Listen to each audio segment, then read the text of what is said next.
இந்த பதிவு பார்க்க போகிற அத்தனை நண்பர்களுக்கும் அடியார்களுக்கும் அடியனுடைய பணிவான வணக்கங்களை தெரிவிச்சுக்கிறேன். அன்பினை பெறுவாயாகில் அவர் மங்கள் அனைத்தும் நீங்கி துன்பமும் தவிர்ந்து போகும் துயரமும் இங்கு உண்டோ சொல்வாங்க. இன்னைக்கு நாம் ஒரு வித்தியாசமான கருத்து அதே ஆசிரியர் ஆறுமுக நாவலர் அவர்கள் அவர் எழுதின ஒரு நீதி வெண்பா பாடல் தான் சொல்ல போகிறோம். இது உலக வழக்கில் இன்றைய காலகட்டத்தில் அது ஒரு கதை கேட்குற மாதிரி ஹரிச்சந்திரன் கதை நம்ம நிறைய கேட்டிருக்கோம். எல்லாரும் கூடுமான வரை ஹரிச்சந்திரன் கதை தெரியாத பழைய ஆட்களே கிடையாது. ஏன்னா சினிமாவாலையும் கூத்து நாடகங்கள் எல்லாத்துலேயும் அந்த ஹரிச்சந்திரன் கதை அந்த காலத்தில் மக்களை போய் சேரணுன்றதுக்காக எல்லாரும் திட்டமிட்டு கொண்டு சேர்த்தாங்க. அதை கோடானு கோடி பேர் பார்த்துருப்பாங்க. மகாத்மா காந்திக்குள்ள ஒரு மாற்றத்தை ஏற்படுத்துச்சு. இது போல பலர் மனசுல மாற்றங்களை ஏற்படுத்தி இருக்கலாம். மகாத்மா காந்தி வெளியில தெரிஞ்சார். தன்னுடைய சத்திய சோதனை மூலமாக அதை உலகத்துக்கு எடுத்து சொன்னார். அவர் அனுபவிச்சதே சத்திய சோதனை தான். அவருடைய நூலுடைய பெயரும் சத்திய சோதனை தான். அவர் உண்மையை சொன்னதுனால நம்ம எல்லாருக்கும் தெரியும். ஹரிச்சந்திரன் நாடகம் எனக்குள்ளே ஏற்படுத்தின மாற்றம் அப்படின்னு சொன்னார். நமக்கு தெரியும். அவர் உலக தலைவராக இருக்கிறதுனால நமக்கு தெரிய வருது. பல உள்ளங்களில் அது மாற்றத்தை நிச்சயமாக ஏற்படுத்தி இருக்கும். ஒரு சின்ன அளவாவது ஏற்படுத்தி இருக்கும். அந்த சத்தியம் இப்பெல்லாம் எப்படி இருக்கு அப்படின்னு நினச்சி பார்க்கறதுக்கு ரொம்ப ஆச்சரியமான ஒரு பாதையில் இந்த உண்மை சத்தியங்கள்லாம் பயணம் பண்ணிட்டு இருக்கு. அவர் என்ன சொல்றாரு ஆரம்பனாவில், இந்த சத்தியம் இருக்கே அது நல்லவங்களுக்கு ரொம்ப பிடிக்கும். ஆனால் வெகுஜனங்களுக்கு, அதாவது ஒரு சதவீதம் அதிகமாக வச்சு பார்த்தோம்னா 100க்கு 90 பேருக்கு அப்படின்றது சொல்லுவாங்கள்ல ஒரு சொல் வழக்கு. அதெல்லாம் 100க்கு 90 பேருக்கு அதெல்லாம் பிடிக்காது அப்படின்னு. அதுபோல் பெரும்பாலான மக்களுக்கு இப்போ சாத்தியம் இல்லை அப்படின்றது மிகப்பெரிய உண்மை. உண்மையை பேசினா அவ்வளவு தொந்தரவும் ஆபத்தும் அவங்க முதுகுக்கு பின்னாடியோ ஒளிஞ்சிட்டு இருக்கிற மாதிரி காலமாக மாறிக்கிட்டு வருது. உண்மை பேசணும்னு ஆசை வைக்கிறவங்க கூட உண்மையை பேசுறதுக்கு பயப்படுறாங்க. அப்படி ஒரு நிலைமையில இந்த கலிகாலம் ஓடிட்டுருக்கு. அந்த உண்மை நிறைய பேருக்கு பிடிக்காது. பேருக்கு ஜனங்களுக்கு ரொம்ப பிடிச்சது எதுன்னா பொய். உண்மைக்கு மாறானது எதிர் சொல்லணும் பொய். ஏன் தெரியுமா? அது ரொம்ப அழகாக இருக்கும், ரொம்ப கவர்ச்சியாக இருக்கும். இந்த அழகும் கவர்ச்சியும் இருக்கிறதுனால அது ரொம்ப சுலபமாக இருக்கும் கடைப்பிடிக்கிறதுக்கு. ஆஹா, இது மாதிரி நாம் சொன்னால் கூட தப்பிச்சுக்கலாம். இப்படி நம்ம சொன்னால் நல்ல பேர் வாங்கலாம். இப்படி சொன்னால் நம்மளை எல்லாரும் பாராட்டுவாங்க. உண்மை எங்கேயோ ஒடுங்கிட்டு இருக்கோம். இந்த பொய்க்கு ரொம்ப அலங்காரம் ஜாஸ்தி, ஆதரவும் ஜாஸ்தி. அதனால எல்லாரும் சுலபமாக பொய் சொல்கிறாங்க. இப்போ எதுக்கு? பிறர் பாராட்டணும், நம்ம நல்லவன்ற பேரை நிலைநாட்டிக்கணும். சொல்கிறதுக்கு அழகாக இருக்குது, கடைப்பிடிக்கிறதுக்கு ரொம்ப நல்லா இருக்குது. முக்கியமான விஷயம் இமேஜ் ஸ்பாயில் ஆகாது.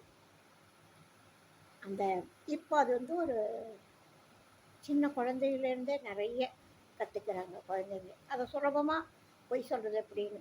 இதுக்கு ஊடகங்கள்லாம் ஒத்தாசை பண்ணுது. அது மிகப்பெரிய வேதனை.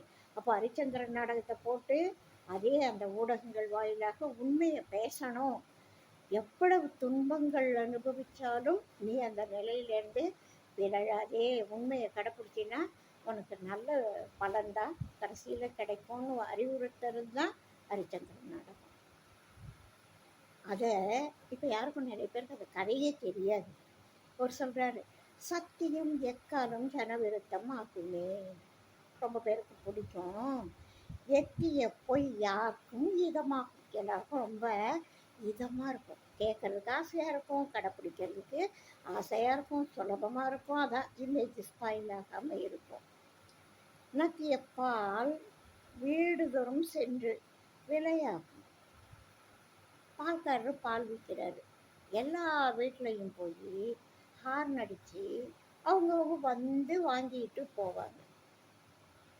ஆனால் போதைப் பொருள் விற்கிறவங்க எல்லார் வீட்லேயும் கொடுக்க முடியுமா? குழந்தைங்க, பெரியவங்க, நடுத்தர வயதினர் எல்லாரும் பயன்படுத்துவாங்க பாலை. ஏன்னா பால் நல்ல பொருள். அதனால் எல்லாரும் சாப்பிடலாம். பொது பொருள் அது. எல்லா குழந்தைங்களும் விரும்பி சாப்பிடுவாங்க. வெறும் பாலை சாப்பிட்டுட்டே இருக்கிற குழந்தை வயசு கூட இருக்குது. தாய்ப்பாலுக்கு அடுத்த இடத்துல இருக்கிறது பசும்பால். குழந்தையா இருக்கிறப்ப எல்லாருக்கும் சாப்பிடலாம். அந்த அளவுக்கு இந்த பால் வீடுதோறும் சென்று விலையாகும். ஆனால் மது இருந்த வீடுகளிலே அது எங்கே உட்காந்துருக்கோ அங்கேயே விலையாயிடும். அங்கே வந்து வாங்கிட்டு போயிடுவாங்க எல்லாரோட.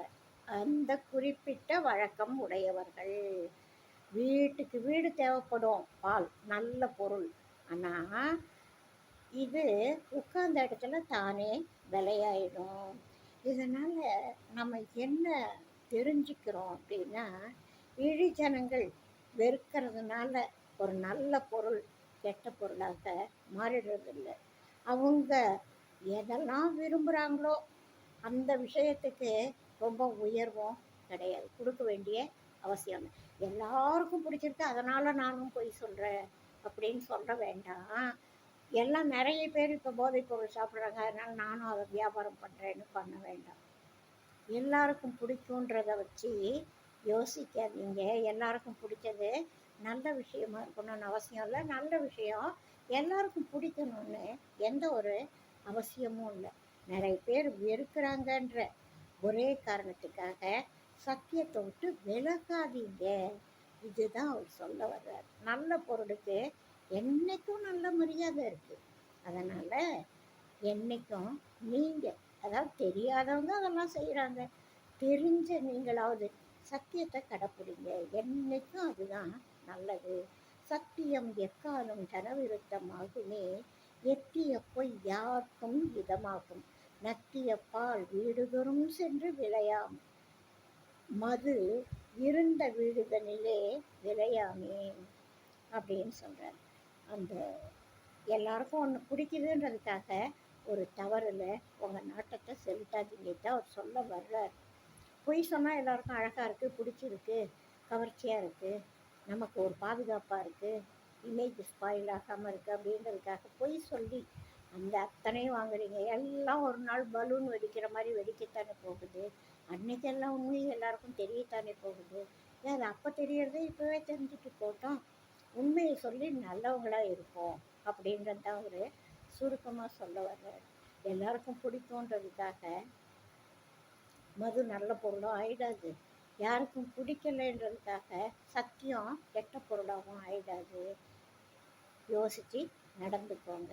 எல்லாருக்கும் பிடிக்குன்றதை வச்சு மையப்படுத்தி யோசிக்காதீங்க. எது சரி எது தவறுன்னு யோசித்து நீங்கள் உங்கள் கையில் நல்லதை தேர்வு செய்து எடுத்துக்கோங்க, கடைப்பிடிங்க அப்படின்னு சொல்லக்கூடிய இந்த பாடல் எனக்கு ரொம்ப பிடிச்ச பாடல். அதனால் உங்களுக்கும் சொல்லணும்னு தோணுச்சு. பிடிச்சிருக்குன்னா கேளுங்க, உங்களோட கருத்தை சொல்லுங்கள். கொஞ்சம் கஷ்டம்தான் உண்மையை கடைப்பிடிக்கிறதுன்றது. வாழ்க்கையில் இன்றைய கலிகாலத்தில் நிறைய விஷயங்களில் 100க்கு 100 உண்மையாக இருக்க முடியாது. ஆனால் வள்ளுவ பெருந்தகை அதுக்கு ஒரு அருமையான ஒரு கன்செஷன் கொடுத்துருக்கார். பொய்மையும் வாய்மை பயத்தை, அதாவது வாய்மையை போல எடுத்துக்கலாம், எப்போ எடுத்துக்கலாம், உரை தீர்ந்த நன்மை பயக்கும்னா மட்டும்தான் அது. இப்போ ஒருத்தர் உட்கார்ந்துருக்காரு மரத்தடியில், ஒரு ஒரு பெண்ணை யாரோ ஒருத்தர் ரவுடி துரத்திட்டு வராங்க. துரத்திட்டு வந்தப்போ அந்த பொண்ணு ஓடி போய் அந்த மரத்துக்கு பின்னாடி ஒளிஞ்சிக்கிறா, இல்லை ஏதோ ஒரு பாதையில் போகிறா. பின்னாடி துரத்திக்கிட்டு வர்றவன் ஏன் இந்த பக்கம் ஒரு பொண்ணு போச்சான்னு கேட்டால் அவர் உண்மையை சொல்கிறது சரியா இல்லை. அப்போது குறை தீர்ந்த நன்மை பயக்கும். அதனால் அவர் என்ன சொல்லலாம், நான் கவனிக்கலையேப்பா சொல்லலாம்.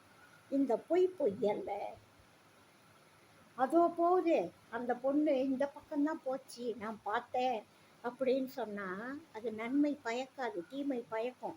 அப்போ அவருக்கு அது தெரியணும். அந்த இடத்துல மட்டும்தான் பொய் நல்லது. அதாவது பொய்யால தீமை இல்லை, தப்பு இல்லை, பாவம் இல்லை. ஏன், அது ஒரு குறை தீர்ந்த நன்மை பயக்கிற காரணத்தினால அந்த பொய்யை அனுமதிக்கிறார் வள்ளுவர் பெருந்தகை. அது போன்ற பொய்களை தவிர நம்முடைய சாதகத்துக்காக பொய் சொல்லி எந்த ஒரு காரியமும் நமக்கு சாதகமாக அமையணும், பெருமையை கொடுக்கணும், சந்தோஷத்தை கொடுக்கணும் அப்படின்னு நினைக்கிறது நல்லதில்லைன்றது பெரியவங்க எல்லாருடைய ஒரு வேண்டுகோளாக அப்பெல்லாம் எல்லாருக்கும் சொல்லித்தந்தாங்க. இந்த மாதிரி நல்ல விஷயங்களை சொல்லித்தர்ற பெரியவங்க நிறைஞ்ச, நீதிகள் நிறைஞ்ச இந்த தமிழ் மொழி இந்த காலத்து வாரிசுகளுக்கு வேணான்னு நினைக்கிறது, அரசாங்கமே நினைக்கிறது மிகப்பெரிய கொடுமை. பொய் சொல்லக்கூடாது பாப்பா என்றும் புறஞ்சொல்லல் ஆகாது பாப்பா. இது பாரதியார் நம்ம குழந்தைங்களுக்காக பாடி கொடுத்த பாடல். தமிழா இப்படி ஒரு அற்புதமான பாடல். குழந்தைகளுக்கு முழுக்க முழுக்க நல்ல விஷயத்தை சொல்லி கொடுக்குற பாடல். திரைப்படத்தில் கூட அந்த காலத்து பாடல்களில் இருக்கும். வேப்பமர உச்சியில் நின்று பேய் ஒன்று ஆடுதுன்னு சொல்லுவாங்க. அதையெல்லாம் நீ நம்பிடாது பாப்பா, நீ இப்படி இருக்கணும், அப்படி இருக்கணும், உண்மையை பேசணும், நல்லவனாக இருக்கணும், நல்லவளாக இருக்கணும், எந்த சூழ்நிலையிலையும் இப்படி நடந்துக்கோன்னு சொல்லி உபதேசம் பண்ணக்கூடிய அந்த கதாநாயகர் குழந்தைங்களை தூக்கி வச்சுக்கிட்டு குழந்தைங்களுக்கு உபதேசம் பண்ணுற மாதிரி நல்லுபதேசங்கள் நிறைஞ்ச பாடல்கள் திரைப்படங்களில் அன்னைக்கு இருந்தது. உண்மையான நீதி நூல்களும் இருந்தது. நீதி நூல்களை கடைப்பிடிச்ச திரைப்பட பாடலாசிரியர்கள் நல்ல விஷயங்கள் எழுதினாங்க. கண்ணதாசன், பட்டுக்கோட்டை கல்யாண சுந்தரம், இது மாதிரி சில தலைவர்கள்லாம் சில மாதிரியான பாடல்களை தேர்ந்தெடுத்து தன்னுடைய கதாபாத்திரத்து மூலமாக உலகத்துக்கு சொன்னாங்க. சின்ன பயலே சின்ன பயலே சேதி கேளடா அப்படின்னு ஒரு பாட்டு. அது மாதிரி பல பாடல்கள் குழந்தைகளுக்கு சொல்கிற மாதிரி நிறைய இருக்கும். ஆனால் இப்போ சொல்கிறதுக்கு வெட்கப்பட வேண்டிய அளவுக்கு சில பாடல்கள் கூட இருக்குது. அம்மா அப்பா வீட்டில் இல்லை, நீ வேணா வீட்டுக்கு வா, நம்ம சந்தோஷமாக பேசிகிட்டு இருக்கோம் அப்படின்னு சொல்லக்கூடிய பாடல்கள். பள்ளி பருவத்தில் காதல் பண்ணுறது தப்பில்லை, அது ஒரு இயற்கையான நிகழ்வு அப்படின்ற மாதிரி காமிக்கக்கூடிய பாடல்கள். இது மாதிரி திரைக்கதைகள், பாடல்கள் இப்போ வர்றதுனால தான் நிறைய பசங்களுக்கு கல்வியோட முக்கியத்துவத்தை தவிர இந்த மாதிரி விஷயங்கள்ல அதிகமாக நாட்டம் போகுது. ஏன்னா வீட்லையும் பெற்றோர் சொல்லித்தரல, வெளியில் இருக்கிற ஊடகங்கள் அதை தான் சொல்லித்தருது, திரைப்படங்கள் அதுதான் சொல்லித்தருது. வீட்டுக்குள்ளே உட்காந்து பார்த்தாலும் சின்ன திரை கதைகள் அப்படி தான் அமைஞ்சிருக்கு. பாவம் குழந்தைங்க என்ன பண்ணுவாங்க? இந்த நல்ல விஷயத்தை யாராலும் சொல்லணும் இல்லையா? அதுக்கு தான் இது மாதிரி பெரியவங்கள்லாம் சொல்லிட்டு போனாங்க. அது அவங்கக்கிட்ட போய் சேர மாட்டேங்குதே, அதுதான் கவலை. தமிழ் சப்ஜெக்ட் மூலமாவது கொஞ்சம் கொஞ்சம் இருந்தது. ஏதோ ஒரு ராமாயண பாடல், ஏதோ ஒரு நீதி வெண்பா, ஏதோ ஒரு திருக்குறள்னு குழந்தைங்க படிச்சுட்டு இருந்தாங்க. இப்போ அந்த வாய்ப்பையும் யார் கல்விக்கு ஆதரவாக இருக்கணுமோ, யாருடைய அதிகாரத்தில் கல்வி, போக்குவரத்து, மருத்துவம்லாம் இருக்கணுமோ அவங்க கையில் கல்வியும் இல்லை, போக்குவரத்தும் இல்லை, மருத்துவமும் இல்லை.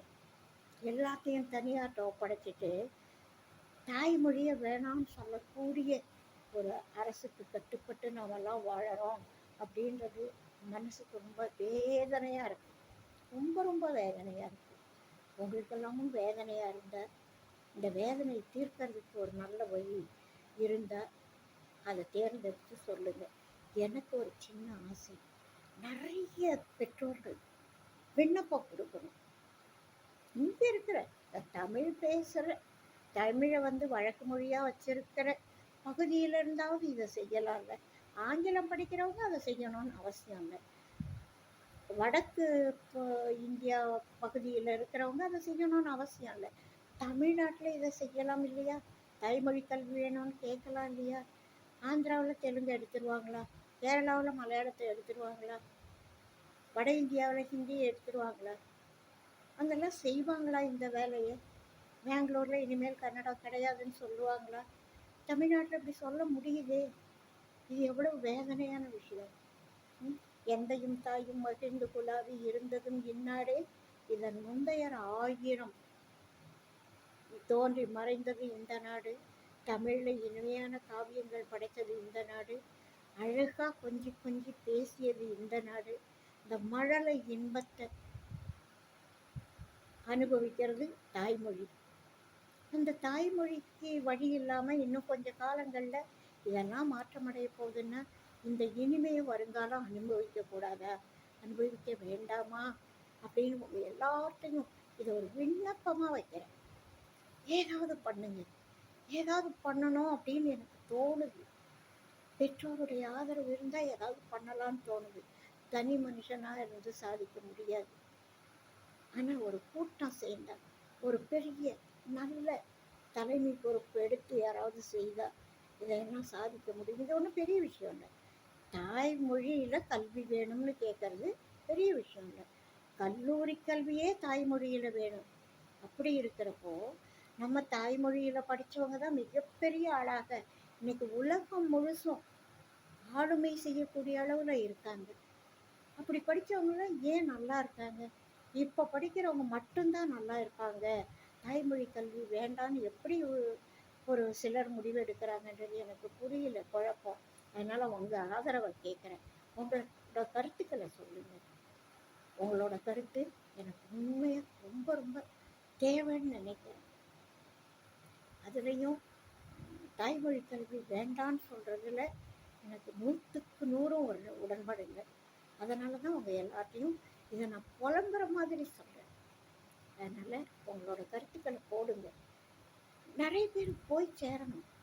அதுக்காக தான் நிறைய பேர் தாய்மொழி வேணுன்றத உணரணும். உணர்ந்தால் போதாது, வெளிப்படுத்தணும். தைரியமாக சொல்லுங்கள். நாம் யார்கிட்டையும் சண்டைக்கு போகல. குழந்தை தாய்ப்பால் வேணும்னு கேட்குறது தப்பே இல்லை. அவ்வளவுதான் இதுவும். அதுக்கு சமம் தான் இதுவும். அதனால் உங்கள் எல்லாருக்கும் இதை ஒரு விண்ணப்பமாகவே வைக்கிறேன். எல்லாரும் யோசிங்க. கேட்குறவங்க, கேட்காதவங்க, கேட்க முடியாதவங்க எல்லாருக்கும் இதை பற்றி பேசுங்க. தாய்மொழி கல்வி வேணுன்றதை யோசிக்க சொல்லுங்க. இன்னைக்கு யோசிச்சா நாளைக்கு பேசுவோம், நாளைக்கு கேட்போம், அதுக்கு அடுத்த நாள் கிடைக்கும். அந்த இடத்துக்கு நம்ம வந்திருக்கோம். ரொம்ப பாவமாக இருக்கு, ரொம்ப நலிஞ்சு போயிருக்கு. அதை நம்ம மீட்டு எடுக்கணும். ஒருத்தருக்கு உடம்பு சரியில்லைன்னா எப்படியாவது கவனம் எடுத்து ஒழுங்கு பண்ணி அந்த உடம்பை காப்பாற்றிட மாட்டோமா? அவங்கள நோயிலேருந்து மீட்டு கொண்டு வர மாட்டோமா? அது போல் ஒரு நிலைமையில் இன்னைக்கு நாம் இருக்கோம். மொழி இல்லை, மொழியை பேசக்கூடியவர்கள் இருக்கிறோம். அதனால் இதை யோசிங்க, பேசுங்க. என்னோட உங்களோட கருத்துக்களை ஷேர் பண்ணுங்க. வாழ்க வளமுடன். வாழி என்னாலும் மெய்மை வாழ்க நல்ல அறங்கள் எல்லாம் வாழிய பெரியோன் நாமும் வாழியே வாழி வாழி. அடுத்த பதிவில் அடுத்த ஒரு கருத்தோடு சந்திப்போம்.